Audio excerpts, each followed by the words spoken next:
Hi எல்லோருக்கும். சாதத்தில் பொடி நெய் போட்டு யாருக்கெல்லாம் சாப்பிட பிடிக்குமோ அவங்களாம் இந்த வீடியோ சேவ் பண்ணிட்டு கண்டிப்பாக ட்ரை பண்ணி பாருங்கள். ஆந்திரா ஸ்டைல் பருப்பு பொடி தான், செம்ம டேஸ்ட்டாக இருக்கும். வீட்டிலையே ரொம்ப ஈஸியாக செஞ்சிடலாம். ஃபஸ்ட் இது பண்ணுறதுக்கு நான் ஒரு கடாயில் 1 கப் துவரம் பருப்பு எடுத்திருக்கேன். இதை நல்லா ஒரு 7 நிமிஷம் கோல்டன் ப்ரௌன் கலரில் வர வரைக்கும், வாசனை வர வரைக்கும் நல்லா வறுத்து, இந்த அளவுக்கு வறுத்து தனியாக எடுத்து வச்சுருங்க. எந்த கப்பில் அளக்குறீங்களோ அதே கப்பில் 1/2 கப் பாசிப்பருப்பு, அதாவது மூங் தால், இதையும் ஒரு 5 நிமிஷம் லோ ஃப்ளேமில் வச்சு நல்லா வறுத்து எடுத்துக்கணும். அது நல்ல ஒரு ஸ்மெல் வரும். அந்த அன்றைக்கி அதையும் தனியாக எடுத்து வச்சிடலாம்.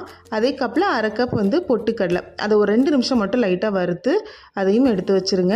அடுத்து 1 டீஸ்பூன் ஜீரகம், உங்கள் காரத்துக்கு தகுந்த மாதிரி வரமிளகா, ஒரு 15 20 வரமிளகா சரியாக இருக்கும். ஒரு 1/2 டீஸ்பூன் அளவு பெருங்காயத்தூள், அதையும் சேர்த்து லைட்டாக ரோஸ்ட் பண்ணிவிட்டு எல்லா பொருளையும் நல்லா ஆற வச்சு ஒரு மிக்ஸி ஜாரில் சேர்த்துட்டு தேவையான அளவு உப்பு சேர்த்து நல்லா ஃபைனாக அரைச்சி எடுத்துருங்க. இது நல்லா ஆறணும். சூடு ஆறுனதுக்கப்புறமா ஒரு ஏர்டைட் கண்டெய்னரில் போட்டு வச்சிங்கன்னா 1 மாதம் வரைக்குமே தாராளமாக யூஸ் பண்ணிக்கலாம்.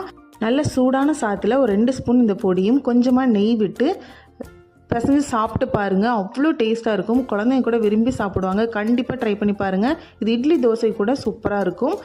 வீடியோ பிடிச்சிருந்தா லைக் பண்ணுங்கள். தேங்க்யூ.